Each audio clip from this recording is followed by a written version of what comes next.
മദീനത്തെത്തിയാലേ market നിങ്ങൾ ഒരിക്കലും വിഷമിക്കേണ്ട കേട്ടോ. ഈ മസ്ജിദ് ബിലാൽ ഉണ്ടല്ലോ, മസ്ജിദ് ബിലാൽ എന്ന് പറഞ്ഞാൽ ആ കാണുന്നതാണ് മസ്ജിദ് ബിലാൽ. മസ്ജിദ് ബിലാലിൻ്റെ ചുറ്റും അതിൻ്റെ 4 ഭാഗത്തേക്ക് നിങ്ങൾ പോയാലും നല്ല ഓഫറിന് കിട്ടുന്ന വസ്തുക്കളുണ്ട്. മുഴുവൻ നിങ്ങൾക്ക് എന്ത് വേണമെങ്കിലും, നിങ്ങൾ കേരളത്തിൽ നിന്ന് വരുന്നവർക്കൊക്കെ നിങ്ങൾക്ക് എന്ത് വേണമെങ്കിലും ഇവിടെ വന്ന് വാങ്ങാനായിരിക്കും. ചെറിയ പ്രൈസിന് ഏകദേശം എല്ലാ കാര്യങ്ങളും ഇവിടെ കിട്ടും. ബിലാൽ പള്ളിയുടെ 4 ഭാഗത്തും അത് തന്നെ കേട്ടോ. 4 ഭാഗത്തും വലിയ മാർക്കറ്റുകളാണ്.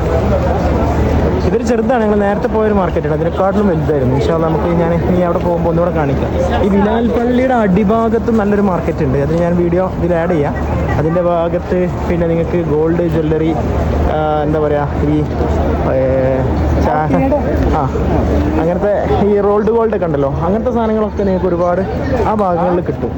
പിന്നെ നിങ്ങൾക്ക് പർദ്ദ, ഡ്രസ്സുകൾ അതൊക്കെ വേണമെന്നുണ്ടെങ്കിൽ ഇവിടെ വന്നാലും മതി. ഈ ഭാഗത്തൊക്കെ നല്ല ഡ്രസ്സുകളും ഇതൊക്കെ കിട്ടും ചെറിയ പ്രൈസിന്.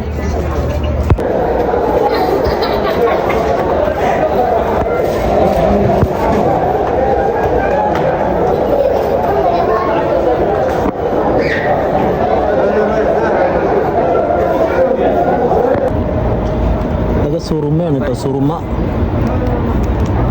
അതുകൊണ്ട് സുറുമ നേരെ കല്ലിന്ന് പൊടിച്ച് ചെറിയ രീതിയിൽ വെക്കുന്നത്. കിतना പോലെ 15 റിയാൽ 15 റിയാലാണ് ആ വലിയൊരു പാക്കറ്റിന്.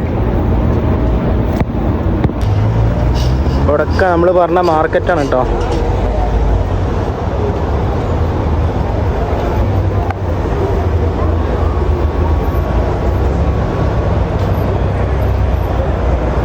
നമ്മളേ സാധനമൊക്കെ വാങ്ങിട്ടോ, ബായിക്ക് സാധനമൊക്കെ വാങ്ങി. ബായി നാളെ പോവുകയാണ്. ഞാൻ ഇൻഷാ അല്ലാഹ് ഒരാഴ്ചയിലേറെ ഇൻഷാ അല്ലാഹ് അവിടെ നിൽക്കണം എന്ന് ആഗ്രഹിക്കുന്നുണ്ട്. നമുക്ക് നോക്കാം, നമുക്ക് കൂടുതൽ വിവരങ്ങളൊക്കെ നമ്മളെ ബ്ലോഗിൽ ഇനി കാണാം. ബായി കുറച്ച് സാധനങ്ങളൊക്കെ വാങ്ങി. കിतना हो गया ये सारे? ഓനെ 16 തസ്ബീഹ് വാങ്ങിക്കണം കേട്ടോ. എന്തിനാണ് അത്ര തസ്ബീഹ് വാല? അപ്പോൾ क्या चाहिए इतना तस्बीह?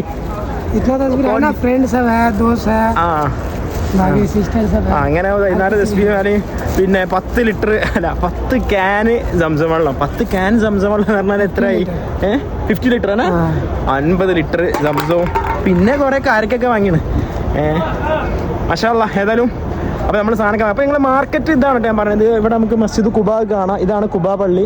ഈ കുബാ പള്ളിൻ്റെ ചാരി റോഡിന് വന്നാൽ നിങ്ങൾക്ക് കുറേ മാർക്കറ്റ് കാണാം. ഇതിനപ്പുറത്ത് ഈ ഇതുകൊണ്ട് കടന്നു കഴിഞ്ഞാൽ ഈ കുബാ പള്ളിൻ്റെ നേരെ ഉള്ളിൽ ഇതിൻ്റെ നേരെ താഴെ ഭാഗത്ത് മാർക്കറ്റ് ഉണ്ട്.